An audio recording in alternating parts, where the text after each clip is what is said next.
खुलुमबाय। बे समाव बडलेण्ड इंखं टेलिभिजननि स्टुडिय'आव आं मिथिका नार्जारी। दिनै मोनाबिलिनि गाहाय रादाबफ्राव दङ।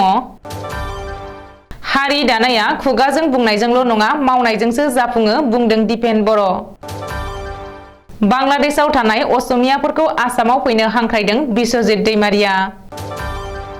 बारग' आइएएस अरुण गयेला इलेक्शन कमिशनार महरै बिबान रुजुनबाय। जीएमसीनि गोदान आयेन, राजा लामायाव साइकेल सालायब्लाबो टेक्स होनांसिगोन। सासे नागा लाइमोना आलफा उदांनि मुङाव रां दाबिनानै हमजादों। सालबारियाव सालबारि दख'रा एबसुनि खुंगा 23थि बोसोरसालिया जथुम्मा। बाक्सानि बरमायाव हानि फोरमानलाइ राननाय मेला खुंफुंदों। बरपेटा र'डआव गिख्रंथाव लामा जाब्रथाय, सासेनि जिउ खहा। बाक्सानि थमनायाव 30थि बाक्सा जिल्ला खुदिया बिगियान हाबाफारि खुंफुंनाया जोबनानै थांबाय। दानिया फैदो आबुं रादाबाव।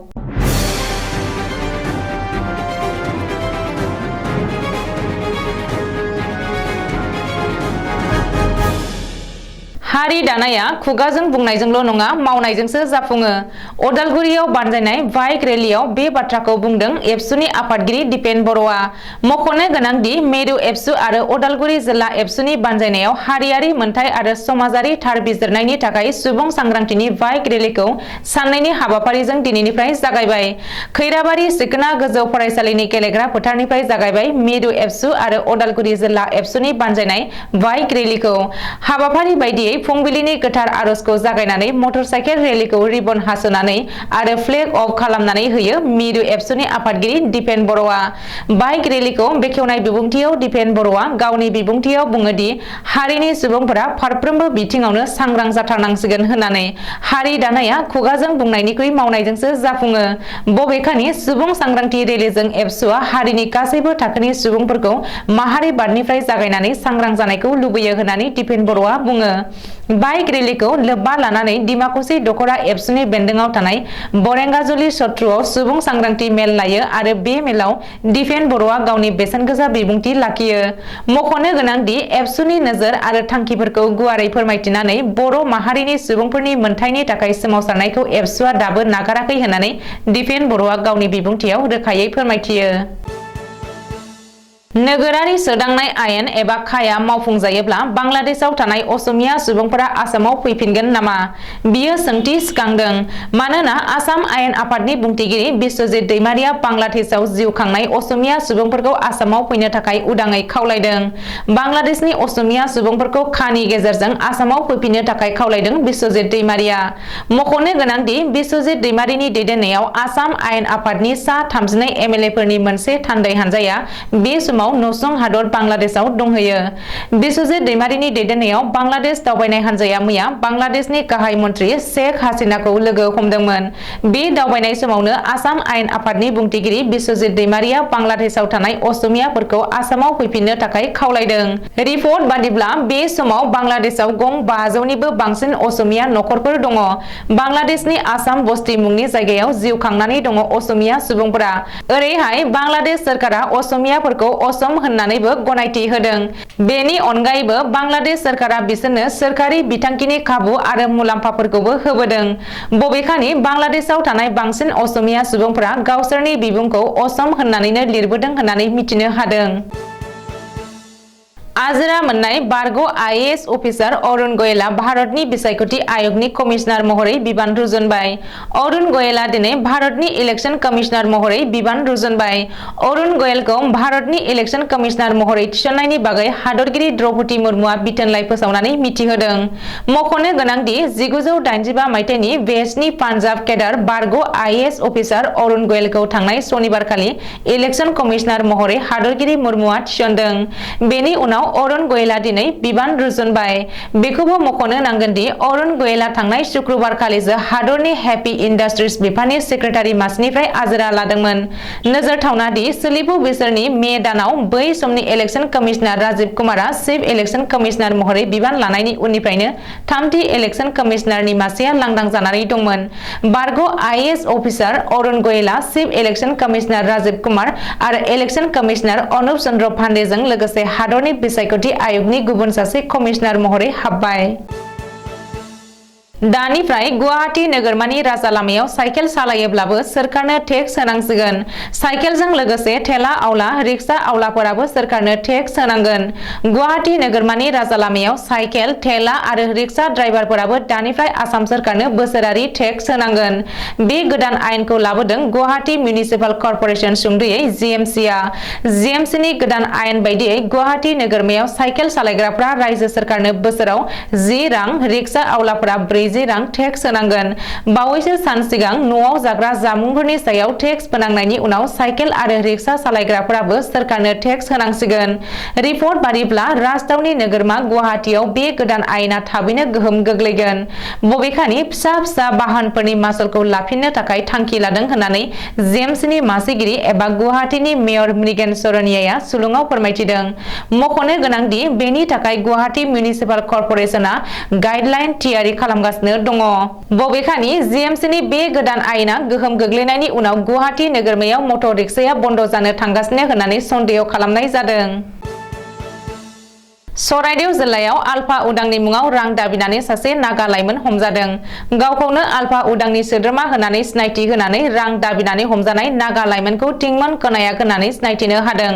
टिंमन कनायकआ नागालेन्डनि मन जिल्लानि थागिरि। रैखाथि बिफाना दिनै टिंमन कनायकखौ चराइदेव जिल्लानि सराइनि नमाटलानिफ्राय हमनो हादों। रिपर्ट बादिब्ला हमजानाय लाइमोना गावखौनो आलफा उदांनि सोद्रोमा होननानै सिनायथि होनानै नामथला ओनसोलनि माखासे फालांगिरिफोरनाव रां दाबि खालामदोंमोन। बबेखानि टिंमन कनायकनि सायाव पुलिस बिफाना गोख्रों नायबिजिरनो जागायबाय होननानैबो सुलुङाव फोरमायदों। बाक्सा जिल्लानि सालबारियाव सालबारि दख'रा दुलाराय बर' फरायसा आफादनि 19 आरो 20 खालार साननैनि हाबाफारिजों खुंफुंनाय खुंगा 23थि बोसोरसालिया जथुम्मानि दिनै 20 नभेम्बर नैथि सान। दिनैनि हाबाफारियाव दङ फुंबिलिनि 5 रिंगायाव गोलाव खारनाय बादायलायनाय। बे हाबाफारिखौ बेखेवनानै होयो बानजाय आफादनि लिंथुमगिरि दीपक बर'आ। 7:30 रिंगायाव गोथार आरज गाबनाय हाबाफारिबो लानाय जादों। 8 रिंगायाव आफादनि फिरफिला बिरहोयो। बे हाबाफारिखौ मावफुङो सालबारि दख'रा दुलाराय बर' फरायसा आफादनि आफादगिरि देरहासार बसुमतारिया। 8:15 रिंगायाव मुंख्लंफोरनो बिबार बावो। बे हाबाफारिखौ मावफुङो सालबारि दख'रा दुलाराय बर' फरायसा आफादनि बोसोनगिरि हरेन मोसाहारिया। 9 रिंगायाव बिफां गायनाय हाबाफारिबो जायो। बे हाबाफारिखौ मावफुंजेनो सालबारि भिजिडिसिनि मासिगिरि बिमल बसुमतारिया।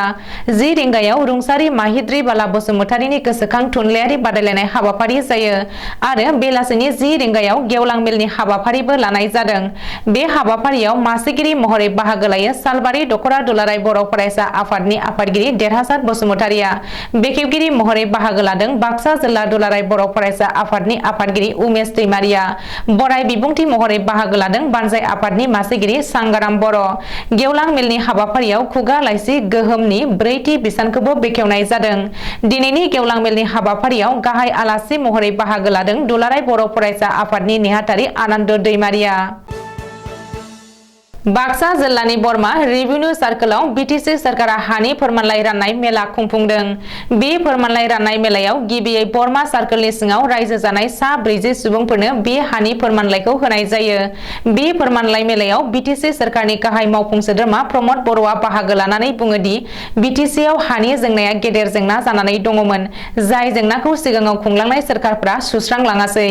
बे जेंनाखौ लानानै रायजोनि गेजेराव राजखान्थिल' खालामबाय थादोंमोन, जेराव इउपिपिएल, बिजेपि, जिएसपि दोलोनि जथाय सोरखारा सोलिफु डिसेम्बर दाननि गेजेरावनो बिटिसि ओनसोलनि हानि जेंनाखौ फोजोबनो थांगासिनो दङ। लोगोसे जायफोर सुबुङा भिजिआर आरो हाग्रा ओनसोलाव रायजो जानानै दङ, बिसोरनि थाखायबो बिटिसि सोरखारा हा पाट्टा होनायनि सायाव सावरायगासिनो दं होननानैबो फोरमायो। बे हाबाफारियाव बाहागो लायो फारियै बिटिसि सोरखारनि लेङाइ मावफुं सोद्रोमा गबिन्द बसुमतारी, मावफुं सोद्रोमा राकेश ब्रह्म, रनजित बसुमतारी, घनश्याम दास, रेवरेवा नार्जारी, गौतम दास, एमसिएलए मन्टु बर'मोना।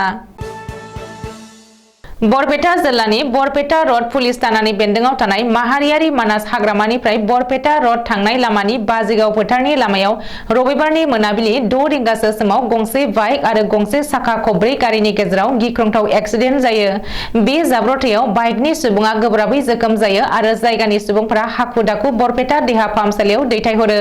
नाथाय गोब्राब जोखोम जानायनि जाहोनाव गोजौ फाहामथायनि थाखाय बरपेटा फखरुद्दीन आली आहमेद देहा फाहामसालियाव दैथायहरो। खौराङाव होनाय बायदिब्ला जोखोम जानाय सुबुङा बरपेटा फखरुद्दीन आली आहमेद देहा फाहामसालियावनो जिउ गोमायो आरो गोथै देहाखौ पोस्ट मर्टेम खालामखांनायनि उनावसो न'सिम लाबोनाय जागोन होननानै खौराङाव मिथिनो मोननाय जादों। रबिबारनि मोनाबिलि लामानि जाब्रबथायाव जिउ खोमानांनाय सुबुङा बाक्सा जिल्लानि दलगाव गामिनि रुंसारि गणेश बसुमतारीनि फिसाज्ला 33 बोसोर बैसोनि अनसुम बसुमतारी होननानै मिथिनो मोननाय जादों। बे समाव अनसुम बसुमतारीया माहारियारि मानास हाग्रामायाव MR आव केजुएल साख्रि मावगासिनो दंमोन। मिथिनो मोननाय बायदिब्ला अनसुमा गावनि अनसुलि बिसि आरो सासे फिसाज्ला आरो सासे फिसाजो दङ। दुखुनांथाव बाथ्रा दि बे लामानि जाब्रबथायजों मोगा-मोगि जानांनानै गावनि बिसि आरो गथ' सानैखौ अरायनि थाखाय बे संसारखौ नागारलांबाय। आथिखालाव उन्दै उन्दै खुदियाफोरखौ गोनोखोआरि एबा बिगियान आयदायाव गेबें फोरोंथाय होनो थाखाय आरो हादरनि साफा गोग्गो नोगोरारि दानो थाखाय बाक्सा जिल्ला बरमानि साइन्स कमिउनिकेटर्स फराम मुंनि मोनसे NGO टमना बिनापानि गोजौ फरायसालिनि बानजायनायाव हादरारि खुदिया बिगियान फोरबो 2022 खौ खुंफुंनाया जोबनानै थांबाय। बे फोरबोनि हाबाफारि बायदियै फुंनि 7 रिंगायाव फरायसाफोरनि हानजा सुरनाय, 8:20 रिंगायाव बिफां फुलि गायनाय, 9 रिंगायाव फिरफिला बिरहोनाय, फिरफिलाखौ बाक्सा जिल्लानि जिल्ला बेंगिरि मासान्दा मेगदालिन पार्टिना। बे हादोरारि खुदिया बिगियान फोरबोआव गुबुन गुबुन फरायसालिनि गोबां फरायसुला फरायसुलिफोरखौ लोब लोब बाहागो लानायखौ नुनो मोनो। लोगोसे बे फोरबोआव बायदि गोनोखोनि दिन्थिफुंनाय, mobile science exhibition, planetarium, science projects presentation बायदिनि सायाव दिन्थिफुङो। हाबाफारि बायदियै 2 रिंगायाव गेवलां मेल खुंफुङो। बे गेवलां मेलाव आलासि महरै बाहागो लानानै BTC सोरखारनि आबाद बिफाननि मावफुं सोद्रोमा कनसियाम दासआ फोरमायो दि बिगियाननि बिथिङाव BTR ओनसोलाव बाक्सायानो गिबि आरो टमना बिनापानि गोजौ फरायसालियाव बे हाबाफारिखौ खुंफुंनाया बाखनायथाव जादों। लोगोसे बे गेवलां मेलाव आलासि महरै बाहागो लायो बिनापानि गोजौ फरायसालिनि गाहाय फोरोंगिरि रमनि महन राजबंशी, बारग' फरायसा अनन्त कुमार ब्रह्ममोनजों लोगोसे माननि आलासि महरै बाक्सानि साब रेजिस्ट्रार नबनिता पाठक, बरमा हिनजावसा गोजौ फरायसालिनि गाहाय फोरोंगिरि देवबार रामसियारिमोनजों लोगोसे गोबां सानसुमैफोरखौबो बाहागो लानायखौ नुनो मोनो। दिनै मोनाबिलिनि रादाबा एसेनोसै। गोजोन्थों।